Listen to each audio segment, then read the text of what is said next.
இன்றே டவுன்லோட் செய்து உங்கள் ஃபேவரட் ஷோக்களை என்ஜாய் பண்ணுங்க. ரேவதி வேற யாரும் இல்ல, என் சொந்த மாமா பொண்ணு. சந்தர்ப்ப சூழ்நிலை நான் ரேவதி கல்யாணம் பண்ற மாதிரி ஆயிடுச்சு. என்ன மன்னிச்சிருங்கம்மா. தயவு செஞ்சு என்ன தப்பா நினைச்சிடாதீங்க. மாப்பிள்ள, ஏன் இப்படி பெரிய வார்த்தையெல்லாம் பேசுறீங்க? உங்களுக்கு இன்னொரு கல்யாணம் நடக்கணும், நீங்க சந்தோஷமா இருக்கணும்னு நான் வேண்டாத தெய்வமே இல்ல, போகாத கோவில் கூட இல்ல. தெய்வாதீனமா உங்களுக்கு இப்ப கல்யாணம் ஆயிடுச்சு. ரேவதி மாதிரி ஒரு தங்கமான பொண்ணு உங்களுக்கு மனைவியா கிடைச்சதை நினைச்சு நான் ரொம்ப சந்தோஷப்பட்டேன்.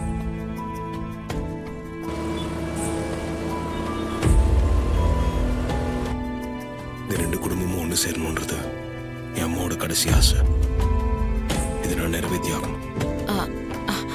நான் பாட்டுக்கு பேசிக்கிட்டே இருந்துட்டேன். மைதிலி, மாப்பிளைக்கு ஏதாவது குடிக்க எடுத்துட்டு வா. சரிங்க அத்தை.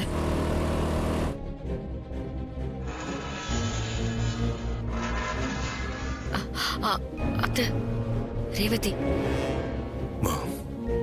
இதை பத்தி எதுவும் அவகிட்ட சொல்லாதீங்கம்மா. சரிங்க மாப்பிள்ள.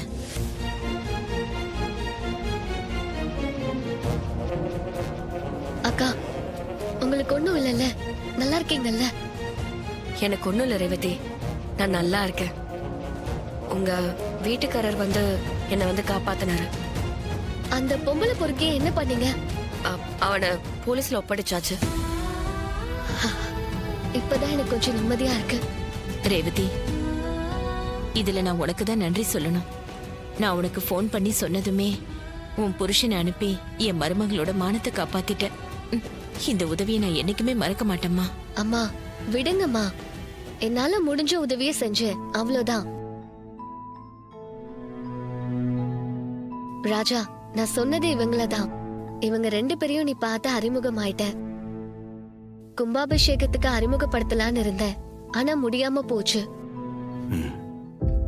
இவரு இருக்காரு, எல்லாத்தையும் இவரு பார்த்து பாரு. எங்களை மீறி எதுவும் நடக்காது, தைரியமா இருங்க. சரிம்மா, நீங்க ரெண்டு பேரும் இன்னைக்கு எங்க வீட்டுக்கு வந்திருக்கீங்க. சாப்பிடாம போக கூடாது. சாப்பாடு சமைச்சு ரெடியா இருக்கு. அதெல்லாம் வேண்டாமா, விடுங்கம்மா. இல்லம்மா, நீங்க ரெண்டு பேரும் ஒன்னா உட்காந்து சாப்பிட்டுட்டு தான் போகணும். வேண்டானா கேட்க மாட்டேங்கிறீங்களேம்மா. ஹே ரேவதி, அத்தைதான் ஆசையா சொல்றாங்கல்ல, நீங்க ரெண்டு பேரும் இருந்து சாப்பிட்டு தான் போகணும். சரிங்கம்மா, சாப்பிட்டே போறோம். உனக்கு ஒன்னும் பிரச்சனை இல்லையே? இல்ல, சாப்பிட்டே போலாம். அப்புறம் என்னம்மா, மாப்பிள்ளை சொல்லிட்டாரு, வந்து உட்காருங்க, சாப்பிடலாம்.